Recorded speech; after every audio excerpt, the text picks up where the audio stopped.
2026-এর পশ্চিমবঙ্গ বিধানসভা নির্বাচনের মেগা লড়াইয়ের শুরুয়াত। রাজ্যের 16টি জেলার 152টি বিধানসভা কেন্দ্রে প্রথম দফার ভোট গ্রহণ। বৃহস্পতিবার সকাল থেকেই বুথে লক্ষ্য করা যায় ভোটারদের ভিড়। ভোট দিলেন ঝাড়গ্রাম বিধানসভার বিজেপি প্রার্থী লক্ষ্মীকান্ত সাউ। নয়াগ্রাম বিধানসভার তুম্র প্রাথমিক বিদ্যালয়ের 6 নম্বর বুথে ভোট দেন তিনি। সকাল থেকে নির্বিঘ্নে ভোট করতে যেমন তৎপর ইলেকশন কমিশন, ঠিক সকাল থেকে দেখা যাচ্ছে সমস্ত ভোটাররা এই মুহূর্তে ভোটের লাইনে দাঁড়িয়ে রয়েছে।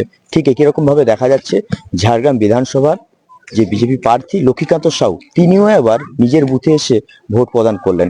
আমরা কথা বলার চেষ্টা করব। আজ সকাল থেকে ভোট প্রক্রিয়া শুরু হলো এবং আপনাকে দেখা যাচ্ছে আপনার যে বুথ সেখানে ভোট দিলেন। কি দেখলেন এবারে কতটা নির্বিঘ্নে ভোট হবে? আমরা আশাবাদী খুব ভালো ভোট হবে। ভেতরের ব্যবস্থা খুবই ভালো রয়েছে, আর সিকিউরিটির অবস্থাও অনেক টাইট রয়েছে আগের তুলনায়। খুব ভালোভাবে ভোট গ্রহণ হচ্ছে। আমি আমার নিজের গ্রামে ভোট দিলাম। আমি বাংলার সমস্ত নাগরিকদের অনুরোধ করব, সবাই আপনারা ভোট দিন।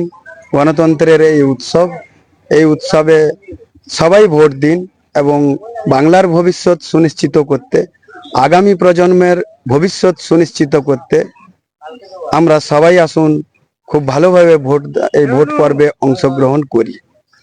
সেই ক্ষেত্রে দেখা যায় বিভিন্ন সময় ভোট পরবর্তী হিংসা, কখনো অশান্তি। এবারে কতটা নির্বিঘ্নে ভোট হবে কি দেখছেন? ভিতরে কি কি দেখলেন?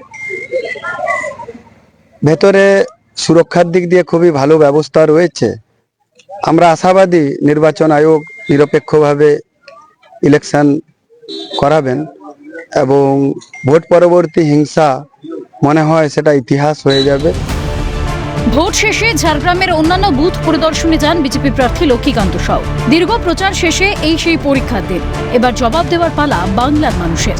বুথগুলির সামনে ভোটারদের দীর্ঘ লাইন গণতন্ত্রের উৎসবের মেজাজ যেন ফুটিয়ে তুলছে। বিদেশ বেরার রিপোর্ট, ক্যালকাটা নিউজ।